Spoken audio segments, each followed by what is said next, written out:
Hallo Freunde, praktisch alle Gegenstände, die heute aufgesammelt wurden, wissen von der Zerstörung der Titanic nach dem Aufprall auf den Eisberg. Das Schiff wurde zu echten Artefakten. Dies ist jedoch bei weitem nicht das einzige Schiff in der Geschichte der Schifffahrt, das gesunken ist. Heute möchte ich Ihnen von dem Raddampfer Arabia erzählen, der vor mehr als 150 Jahren zerstört wurde, und auch von den außergewöhnlichen Funden und Entdeckungen, die im Wrack dieses Schiffes im September 2018 156 gemacht wurden, als es vom Hafen von Kansas aus auslief.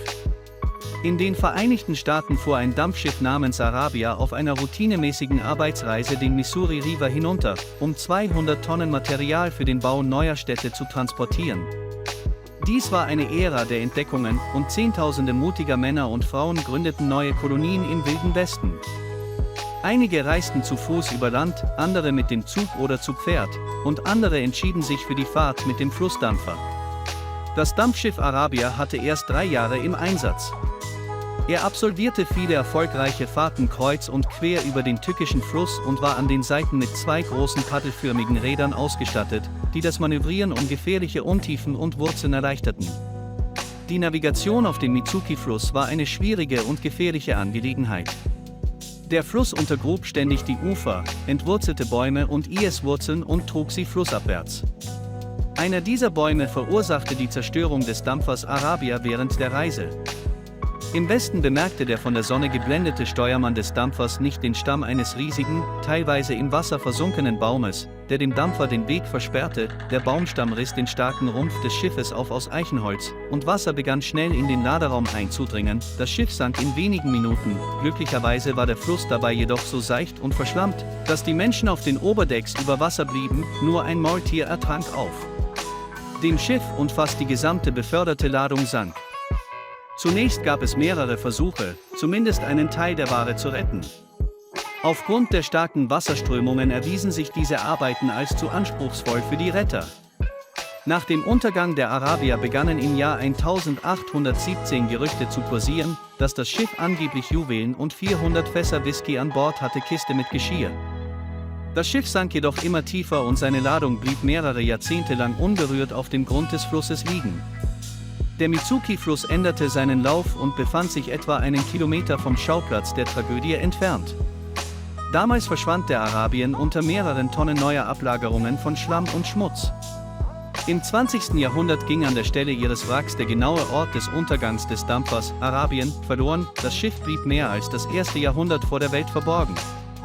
Es gab ständig Gerüchte darüber, dass das Schiff mit verschiedenen wertvollen Gütern, sogar Gold, überfüllt war, was Schatzsucher und Goldgräber anzog. Als Schatzsucher David Hawley alte Karten des Gebiets verglich, in dem das Schiff zerstört wurde, kam er zu dem Schluss, dass sich das Wrack der Arabia im Bundesstaat Kansas südlich des rechten Südufers des Missouri River befand. An dieser Stelle befand sich die Farm von Norman Shorter. Der Bauer hatte oft von dem Schiffbruch gehört und erklärte sich gegen ein Versprechen am 15. bereit, sein Land abzugraben. Ein Prozentsatz des Gewinns aus dem Verkauf von Fundstücken im Juli 1987 während mehrtägiger Suche in den Maisfeldern, Sortierer Aggregate Holz ermittelten den genauen Standort von Arabien. Obwohl der Dampfer sicherlich nicht klein war, betrug seine Länge etwa 52 Meter. Es war gar nicht so einfach, es zu finden. Außerdem stellte sich heraus, dass sich das Wrack der Arabia zu diesem Zeitpunkt in einer Tiefe von 14 m befand. Das Grundwasser befand sich maximal in einer Tiefe von 2 m unter der Erde, was erforderlich war. Kostspielige Arbeiten im Zusammenhang mit dem Ablassen des Wassers. Die Ausgrabungen mussten im Winter durchgeführt werden, wenn der Wasserstand im Fluss und das kalte Grundwasser am niedrigsten waren und die Schatzsucher mit den Vorbereitungen begannen.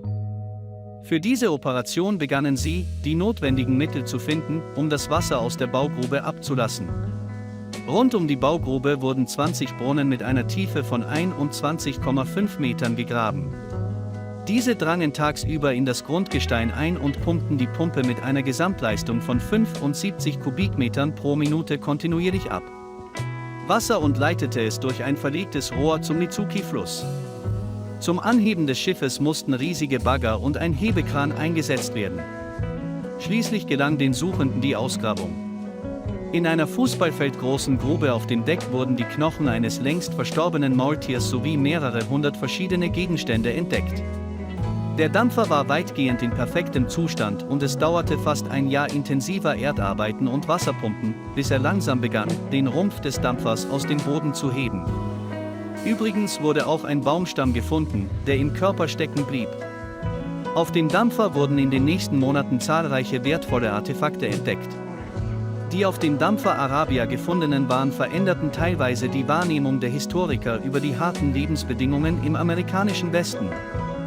Arabia führte eine ganze Reihe von Luxusgütern und Köstlichkeiten amerikanischer und europäischer Herkunft. Eingemachte Kirschen in Cognac wurden in Frankreich hergestellt, Gurken in gotischen Flaschen in New York.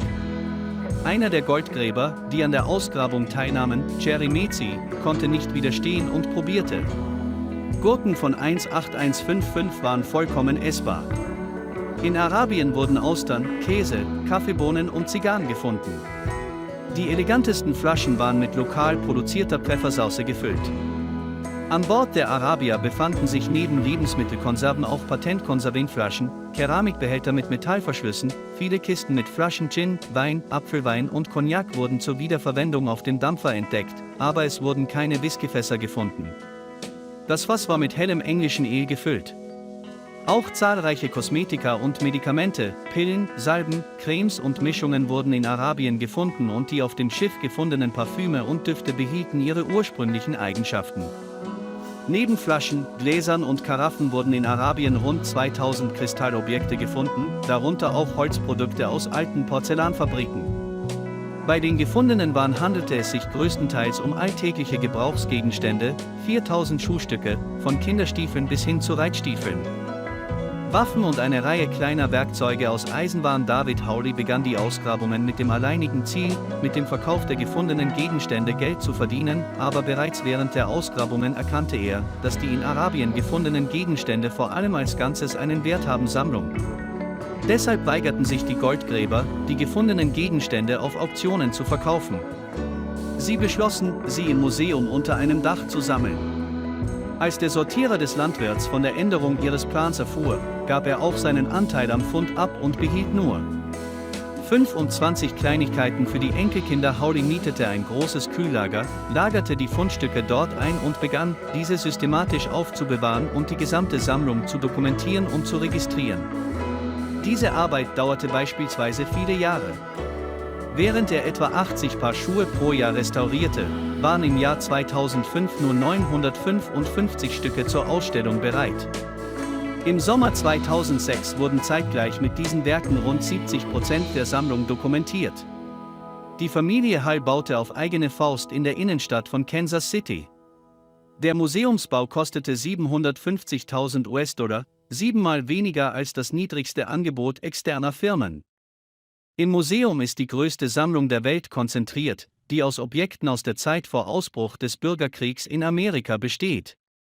In der Halle wird ein Modell des Schiffsdecks in Originalgröße ausgestellt, auf dem die erhaltenen Schiffsmechanismen der das Deck einrahmenden Vitrine installiert wurden.